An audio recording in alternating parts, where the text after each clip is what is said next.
নমস্কার সকলকে, আবারও একটা নতুন ভিডিও নিয়ে চলে এলাম। তো আজ হচ্ছে রবিবার। তো রবিবারে আজ একটু বাজার থেকে নিয়ে এসছে কচু শাক। তো চিংড়ি মাছ নিয়ে আসেনি, শুধু নিরামিষই হবে, আর তার সাথে হবে চিকেন। তো কচু শাকটাকে কেটে রান্নার জোগাড় করছি। দিদা এসেছিল আমাদের বাড়িতে। তারপরে স্যারকে দিলাম একটু ছাতু, আমরা খেলাম রুটি। আর মেয়ে এই খেলনাটা কিনেছে,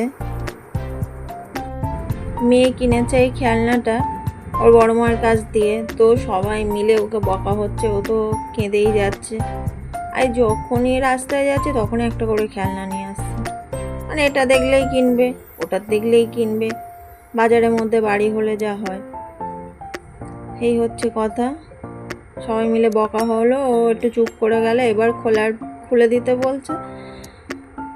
তো খুলে দিয়েছে কিনা আমি জানি না, ও ঠাকুমাই জানে, নিয়ে চলে গেছে ও ঠাকুমার ঘরেতে। আমি তো রান্নাঘরে ঢুকলাম, ওর সাথে বকবক করতে করতে আরও দেরি হয়ে গেছে। এসে তাড়াতাড়ি করে এদিকে কড়া বসিয়েছি, ওদিকে কড়া বসিয়েছি, আর এত পাতিয়েছি রান্নার জায়গার কাজটা জিনিসপত্র দিয়ে। প্রেসার কুকারটাকে হাঁড়ির ওপরে তুলে দিয়েছি। আজকে হচ্ছে চটজলদি রান্না বান্না, চিকেন আর কচু শাক দিয়েই আজকে শেষ। তো রান্নাটাকে দেখাতেই পাচ্ছি না, আমি রান্না করেই যাচ্ছি। তার মধ্যে এলো একটা পার্সেল। তো স্যার সেটা অর্ডার করেছিল, পার্সেলটা সেটাকেও নিয়ে নিলাম। এসে দেখছি মেয়ে এদিকে সাজুগুজু করছে, আয়নার সামনে বসে টিপ পরেছে, লিপস্টিক পরেছে, আমাকে আবার ডাকছে। ওর ওদিকে রান্নাও হয়ে গেছে। তারপরে মেয়েকে বললাম চল, সাজুগুজু শেষ হয়ে গেছে, এবার ভাত খেয়ে নিবি।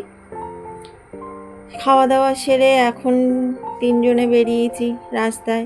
তো আজকে ছিল প্রচণ্ড গরম। তো ভাবলাম রাস্তায় বসে কি করব, যদি বৃষ্টি আসে, মেঘলা করে আছে, ওই জন্য চলে গেলাম।